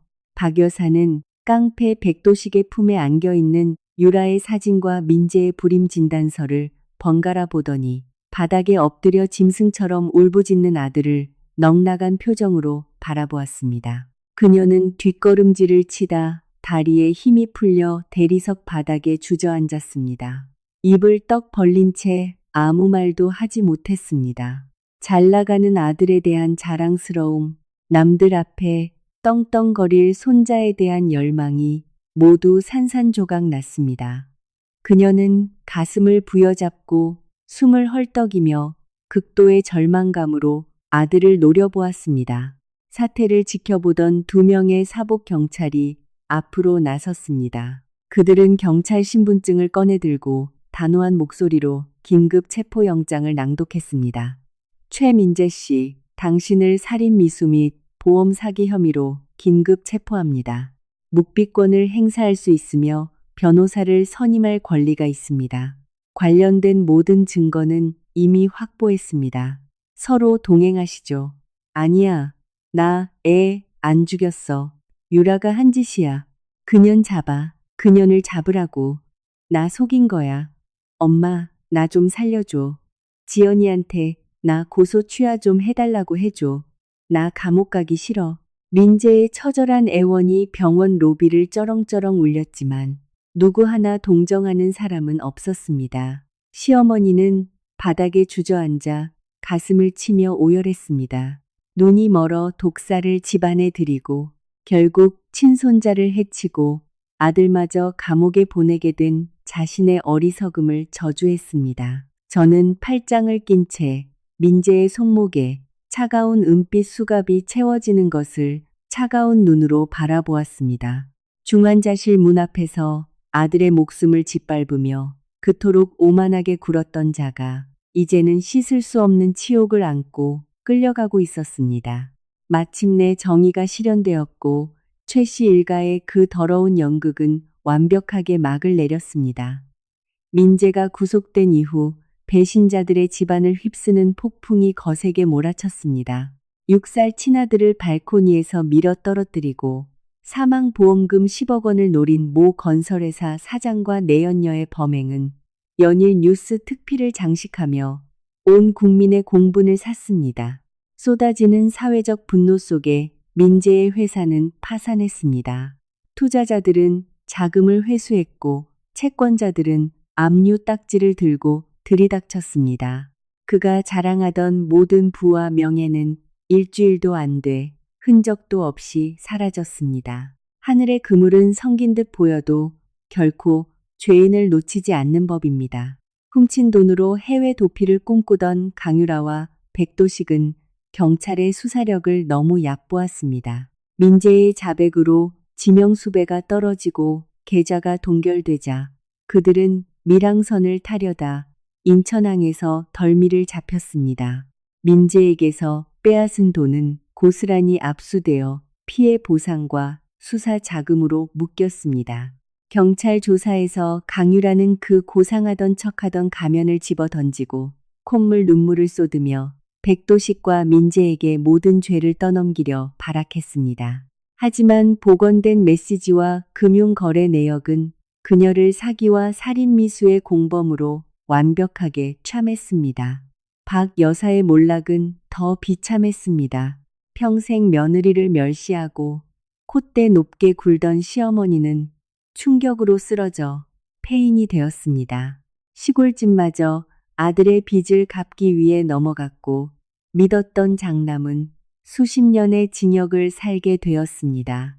이웃들과 친척들은 인면수심의 짓을 저지른 그녀를 벌레 보듯 피했습니다. 좁고 키키한 고시원 단칸방에 처박힌 그녀는 병든 몸을 이끌고 매일 참회의 기도를 올린다고 들었지만 후회하기엔 너무 늦었습니다. 하지만 그 어떤 통쾌한 복수도 5일째 아침 중환자실에서 벌어진 기적 앞에서는 빛을 잃었습니다. 겨울의 따스한 첫 햇살이 병실 창문을 넘어 하준이의 앙상한 뺨을 비추던 아침이었습니다. 주사바늘 자국이 가득한 작은 손을 꽉 잡고 침대맡에 엎드려 기도하던 중 아이의 손가락이 미세하게 움직였습니다. 화들짝 놀라 고개를 들자 하준이의 긴 속눈썹이 파르르 떨리더니 마침내 맑은 두 눈이 서서히 떠졌습니다. 아이는 약기운 탓에 멍한 눈빛이었지만 메마른 입술을 달싹이며 가태픈 목소리로 저를 불렀습니다. 엄마, 엄마. 하준이 머리 아파. 엄마, 안아줘. 심장이 가슴 밖으로 터져나올 것 같았습니다. 저는 아이를 으스러지게 끌어안았고 눈물이 폭포수처럼 쏟아져 아이의 뺨을 적셨습니다. 그 눈물은 더 이상 절망과 억울함의 눈물이 아니었습니다. 사신과 싸워 이겨내고 끝내 자식을 되찾은 위대한 어머니의 환희였습니다. 의료진이 황급히 달려와 상태를 확인했고 아이의 뇌파가 놀라울 정도로 잘 회복되었다며 물리치료만 잘 받으면 심각한 후유증은 없을 거라는 기적 같은 판정을 내렸습니다. 그 지옥 같던 폭풍우가 지나간 지 3개월 후 하준이는 건강을 80% 이상 회복했습니다. 걷는 폼이 아직 약간 절뚝거리긴 했지만 다시 해맑게 뛰어놀며 웃음을 되찾았습니다. 국민적 관심 속에 열린 재판에서 민재는 초췌하고 덜덜 떨며 자신의 죗값을 치렀습니다. 징역 18년형이 선고되었습니다. 강유라와 백도식 역시 그 탐욕스럽고 잔인한 죄상에 걸맞은 무거운 형량을 받았습니다. 법원은 저의 이혼 소송을 승인하며 민재의 친권을 영구 박탈하고 저에게 단독 양육권을 부여했습니다. 제가 절반을 보태고 힘겹게 대출을 갚아 나갔던 강남 상가 주택 역시 제 기여도를 인정받아 저의 온전한 재산으로 귀속되었습니다. 구름 한 점 없이 맑았던 재판 마지막 날, 저는 하준이의 손을 잡고 법원 계단을 내려왔습니다. 끔찍하고 굴욕적이었던 결혼 생활의 잔재를 모두 뒤로한 채였습니다. 옛날 친정어머니가 하셨던 말씀이 떠올랐습니다. 여자의 결혼은 도박과 같아서 똑똑하고 예쁜 것보다 운 좋은 게 최고다. 저 역시 한때는 그 말에 기대어 잔인한 남편을 만난 제 팔자를 원망했었습니다. 하지만 이제 저는 압니다. 진짜 운은 저절로 주어지는 것이 아님을. 배신과 악의 밑바닥까지 내몰렸을 때 아이를 지키려는 어미의 본능과 차갑게 식은 이성이야말로 판을 뒤집는 가장 강력한 무기라는 것을 말입니다. 인과응보, 하늘의 법망은 단 한 사람의 악인도 놓치지 않습니다. 조강지처를 기만하고 피부치를 제 손으로 짓밟아 행복을 쥐려 했던 그들은 결국 자신들이 피운 탐욕의 불길에 타 죽었습니다. 저와 하준이는 길고 칠흑 같은 밤을 무사히 통과했고 마침내 찬란한 아침 햇살을 맞이할 자격을 얻었습니다. 과거의 아픔이 남은 집은 미련 없이 팔아버리고 저는 다른 동네에 아늑하고 평화로운 아파트를 샀습니다. 조그만 가게를 열어 직접 운영하며 매일 제 손으로 하준이를 유치원에 데려다주고 맛있는 밥을 지어 먹입니다. 늦은 오후 황금빛 노을이 발코니를 물들일 무렵 창가에 앉아 스케치북에 그림을 그리는 하준이를 바라봅니다. 사각거리는 색연필 소리와 가을 바람에 흔들리는 꽃잎 소리가 기적 같은 평화를 만들어냅니다. 남의 눈치를 볼 필요도 가식적으로 굽신거릴 필요도 없는 기계음에 시달리다 깨어나는 악몽 따위는 없는 진정한 평화입니다. 만약 그때 제가 미련하게 인내만 하고 피부치라는 허울 좋은 핑계에 눈이 멀었다면 우리 모자는 어떻게 되었을까요? 아마 서늘한 교통사고 통계 수치 중 하나로 전락해 악마들이 우리 뼈와 살을 밟고 낄낄거리게 내버려 두었을지도 모릅니다. 이번 시련은 무서운 폭우와 같았습니다. 제가 아끼던 많은 것들을 쓸어가 버렸지만 동시에 겉만 번지르르 했던 그 집구석의 썩은 민낯을 시선에 보여주었습니다. 저도 한때는 참는 게 미덕이라 믿으며 희생하면 가정이 지켜질 거라 믿었던 평범한 한국의 아내였습니다. 하지만 제가 틀렸습니다. 가치 없는 자를 향한 맹목적인 희생은 악을 키우는 먹잇감이 되고 한계 없는 인내는 자해일 뿐입니다. 그 화려한 3층 집은 그저 절 죽음으로 몰아넣을 뻔했던 유리 감옥에 불과했습니다.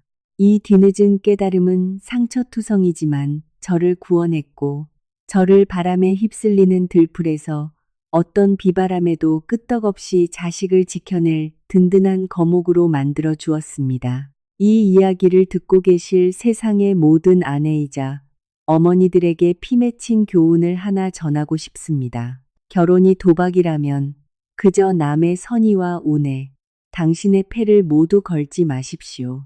스스로 집안의 그림자가 되지 마십시오. 한 남자를 사랑한다는 이유로 맑은 이성과 질문할 권리, 그리고 자신의 존엄과 재산을 지킬 권리를 내려놓지 마십시오. 부부가 합심하면 산도 옮긴다고 하지만 만약 그 파트너가 당신을 바다에 밀어넣고 혼자 살아남으려는 인간이라면 당신은 가장 먼저 헤엄치는 법을 배우고 조타기를 쥐어야 합니다. 희생은 숭고한 미덕이지만 가치 없는 자를 위한 희생은 어리석음입니다. 뜨거운 가슴으로 사랑하되 얼음처럼 차가운 머리로 세상을 똑바로 보십시오. 어떤 상황에서든 퇴로를 확보하고 증거를 남기고 이성적인 판단력을 잃지 마십시오. 사랑과 의리가 바닥을 드러냈을 때 그것이 당신의 목숨을 지켜줄 최후의 무기가 될 테니까요. 응급실 앞에서 오열하며 모든 게 제 탓이라 자책하던 나약한 엄마에서 철창에 갇힌 전 남편을 차갑게 내려다보던 여자로 변하기까지 저는 마치 두 번의 생을 산 것 같습니다. 그 강인함은 저절로 생긴 것이 아니라 극한의 고통과 배신 속에서 벼려진 것입니다. 배 아파 낳은 핏줄이 짓밟히고 평생을 약속한 남편이 괴물로 변한 것을 목격했을 때 세상에 자식을 잃는 것보다 더 큰 두려움은 없다는 것을 깨달았습니다. 그리고 그 두려움은 저를 싸워 이기게 만든 무한한 원동력이 되었습니다. 억울하다고 하늘을 원망하지 마십시오. 인생이 등 뒤에 꽂는 비수 하나하나는 우리가 순진함을 벗어던지고 더 날카롭고 단단해지기 위한 담금질일 뿐입니다. 이제 제 인생의 이막이 시작되었습니다. 더 이상 거짓된 화려함은 없지만 진심 어린 웃음이 넘칩니다. 끝까지 도와주신 김 과장님과 단짝 수진이에게 감사합니다. 그리고 무엇보다 끝까지 무너지지 않고 버텨준 제 자신에게 고맙습니다. 이 이야기가 역경 속에 있는 누군가에게 작은 힘이 되기를 바랍니다. 저희 모자에게 보내주시는 여러분의 응원과 따뜻한 댓글이 큰 위로가 될 것입니다. 앞으로도 세상의 폭풍우를 견뎌낸 사람들의 진실한 이야기를 함께 나누며 나아갈 수 있기를 바랍니다. 어느덧 날이 저물고 작은 아파트 거실에 따스한 불빛이 켜졌습니다. 하준이가 꽃밭에서 손을 잡고 걷는 엄마와 아들의 그림을 다 완성했습니다. 아이의 미소는 봄 햇살처럼 눈부십니다. 저는 아이를 품에 꽉 안고 코끝에 스치는 평화로운 향기를 들이마십니다. 마침내 제 심장이 온전히 아물었음을 느낍니다.